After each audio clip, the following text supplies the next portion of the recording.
સમાચારમાં આગળ વાત કરીએ તો બનાસકાંઠાના દિયોદરના કોતરવાડામાં સ્વરૂપજી ઠાકોરના સમર્થનમાં એક સભા થઈ હતી, જેમાં અલ્પેશ ઠાકોર પણ હાજર રહ્યા। આ પ્રસંગે તેમણે સંબોધન કરતા જણાવ્યું કે છેલ્લા 6 માસથી હું મનોમંથન કરતો હતો કે ગરીબોનું કોણ, પણ રાજકીય પક્ષો સાંભળતા નથી।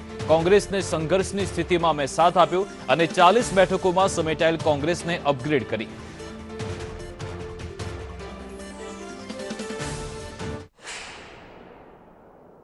આજની આ વિશાળ સંખ્યા 42 ડિગ્રી વધુ તાપમાન શું કહેશો લોકોના પ્રેમને આપ? 42 ડિગ્રીમાં જ્યાં ભાજપ કોંગ્રેસના સંમેલનોમાં કે એમની મિટિંગોમાં જૂજ લોકો હોય છે, આપ જુઓ છો હજારોની સંખ્યામાં લોકો ઉપસ્થિત છે। આ પ્રેમ બતાવે છે। એમણે નક્કી કરી દીધું કે અમે જે અમારો નેતા કહે છે, જે અમારું સંગઠન કહે છે, જે સમાજ કહે છે, જે અધિકાર માટે નીકળ્યા છે અને જે અપમાનિત થયા છે, બધાનો જવાબ આપીશું।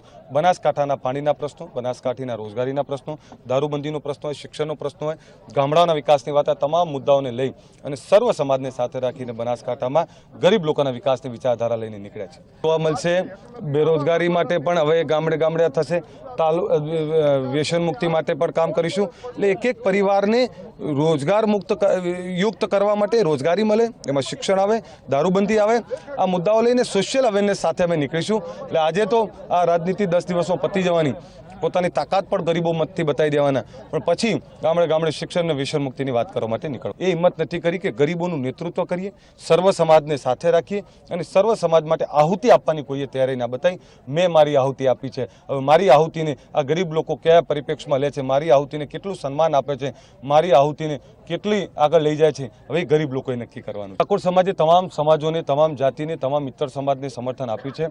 પહેલીવાર ઠાકોર સમાજ એ પોતે માગવા માટે નીકળ્યો છે કે અમે તમને ખૂબ સમર્થન આપ્યું છે, તો આપ બધા પહેલીવાર અમને સમર્થન કરો। એટલે હું એવું માનું છું કે ઠાકોર સમાજની સાથે સર્વ સમાજને, ઇતર સમાજના લોકો જોડાશે। આ એ જ મુદ્દાઓ છે। મેં કહ્યું કે ખેડૂતોના પ્રશ્નો, એ પાક વીમાનો હોય, પાણીનો હોય, બેરોજગારીનો હોય, શિક્ષણનો હોય, આ જ અંતરિયાળ વિસ્તાર છે અને આ અંતરિયાળ વિસ્તારના આ જ પ્રશ્નોને લઈને અમે લોકો વચ્ચે જવાના છીએ। અમારો ઉમેદવાર જીત્યા પછી આ તમામ પ્રશ્નોનું અમે નિરાકરણ લાવશું, કેનાલોનો ભ્રષ્ટાચાર બંધ કરીશું, સંપૂર્ણ દારૂબંધી લાવશું અને સર્વ સમાજની અંદર એક પ્રેમનું સંવાદ થાય, એક પ્રેમનું સંવાદનું વાતાવરણ ઊભું થાય, એના માટેના પૂરા પ્રયત્ન રહેશે। એ સમાજ અને રાજકારણ એ બંને એકબીજાના પર્યાય છે, પરંતુ જ્યારે સમાજ કહેતો હોય કે સમાજ અને રાજકારણમાંથી તમારે શું પસંદ કરવું છે, મને એવું જ્યારે કહેવામાં આવ્યું કે સમાજ અને રાજકારણમાંથી, કારણ કે હું જોઈ રહ્યો હતો છેલ્લા 6-12 મહિનાથી આ યુવાનોની અવગણના, યુવાનો સાથે અન્યાય, એમનું અપમાન, અને પછી એમના આક્રોશ પછી એમણે એક જ સવાલ કર્યો, તમારે રાજનીતિ જોઈએ છે કે સેના જોઈએ છે કે સમાજ જોઈએ છે? મેં રાજનીતિ છોડી દીધી, કોઈએ તો શરૂઆત કરવી પડશે ને। મેં મારી આહુતિ આપી દીધી, મેં રાજનીતિ છોડીને મારા સમાજ લોકો વચ્ચે આવ્યો છું। કેમેરામેન દીપક સોલંકી સાથે હું ધનેશ પરમાર, સંદેશ સુચલ, બનાસકાંઠા।